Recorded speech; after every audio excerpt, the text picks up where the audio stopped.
राधे राधे, जय श्री कृष्ण।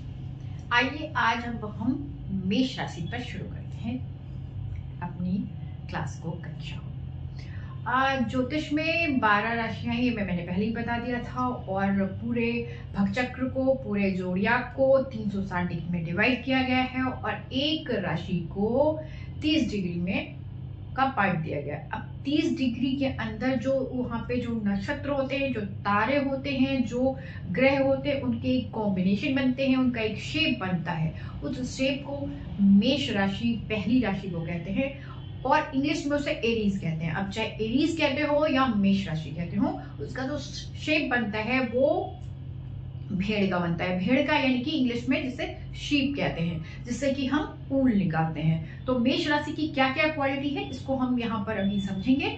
और यही जो है किस तरह से कार्य करता है हमारे भाव पर और राशियों पर। इनका सीधे सीधे प्रभाव, जहां पर अगर हमारा अगर लग्न में अगर 1 नंबर है, मेष राशि हो गई, या फिर चंद्रमा जहां पर स्थित है वहां पर अगर 1 नंबर है, तो यानी कि मेष राशि हो गई। तो मेष राशि की क्वालिटी को समझते हैं। मेष राशि यानी जिसका जो शेप होता है वो भेड़ का होता है। तो भेड़ की बहुत सारी कैरेक्टरिस्टिक एक इसमें मिल जाएगी। इसके अलावा ये जो राशि है वो चर राशि है, विषम राशि है, क्रूर राशि है।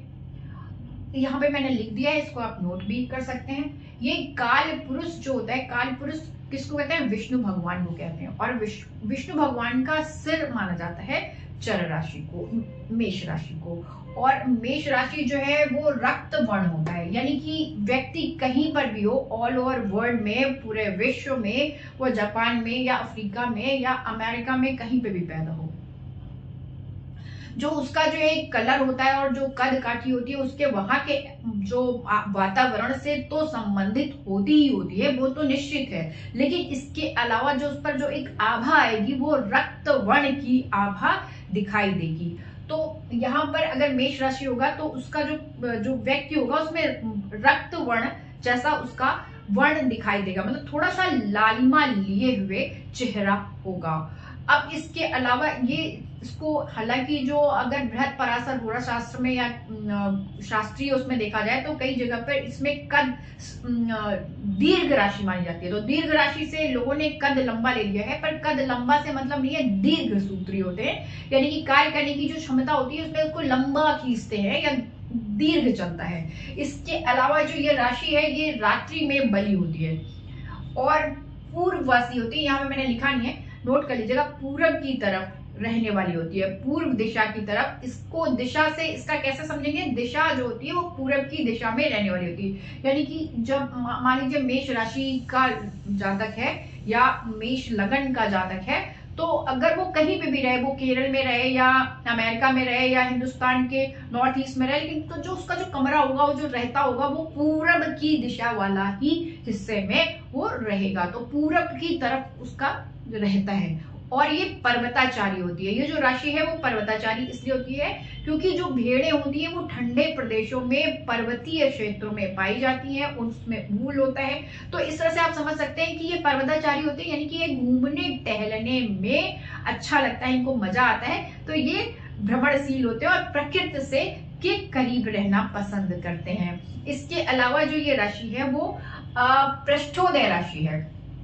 पृष्ठोदय राशि का मतलब होता है कि पीठ से इसका उदय होता है, यानी कि इससे इसको ऐसा समझे कि पीठ से उदय होता है, तो ये प्रकट नहीं करते अपने आप को, यानी कि किसी भी स्थिति में कहीं पर भी बहुत सारे लोग बैठे हैं तो वहां पर अपने आप को इंडिपेंडेंटली प्रकट नहीं करेंगे, या इनिशिएटिव जो लेने की जो क्षमता होती है वो कम होती है, वो थोड़ा अपने आप को दबा कर रखते हैं। जैसा लोग कर रहे होते हैं, जैसा लोग बहुत सारे लोग एक साथ जैसी विचारधाराएं बना रहे होते हैं, उसके अनुरूप ये वो कार्य करते हैं। पर ये इसकी जो तत्व है वो अग्नि तत्व है। और इसकी जो जो राशि है इसे क्षत्रिय राशि भी कहा जाता है, कुछ क्षत्रिय भी कहा गया है। तो क्षत्रिय राशि का मतलब योद्धा, तो युद्ध करने की जो क्षमता है वो अद्वितीय है इस राशि की।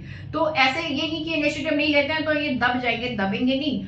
और क्या कहते हैं, इसके अलावा अग्नि तत्व प्रधान है, तो ये बहुत मेहनती होते हैं, किसी भी कार्य करने के लिए, प्रतिपादन करने के लिए अग्रणीय तौर पर आगे बढ़ करके कार्य करते हैं और बहुत मेहनत करते हैं। और इसके अलावा जो इसका जो स्वामी होता है वो मंगल होता है, तो मंगल वाले गुण भी इसके अंदर रहते हैं। इसके अतिरिक्त और अगर आपको देखना होगा तो उसमें बाकी चीजें हमें निश्चित तौर पर, और राशियां और उसके नक्षत्र और उसके ग्रह की पोजीशन और आप आपस में एक दूसरे से जो समीकरण बनते हैं जिनको योग कहते हैं वो भी बहुत महत्वपूर्ण हो जाते हैं, तो वो सारी चीजें भी देखी जाएगी, पर मोटी तौर पर यही क्वालिटी पाई जाती है।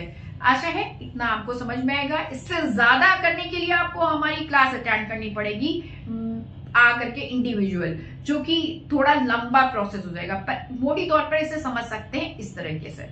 ठीक है, अब इसको अगर इसी को अगर आप चाहें तो 12 भावों में कहीं पे भी घुमा सकते हैं। जैसे मान लीजिए कि मेष राशि अगर यहाँ पर सेकंड हाउस में आती है तो वाणी वाला स्थान है, तो ऐसे व्यक्ति की जो वाणी है उस पर कंट्रोलिंग पावर कम होती है, बोलता पहले है सोचता बाद में है, जो कैरेक्टरिस्टिक होती है वो ज्यादातर चर राशि जो है सेकेंड हाउस में होने पर हो, ऐसी संभावना पाई जाती है। राधे राधे, जय श्री कृष्ण। फिर मिलते हैं अगले एपिसोड में।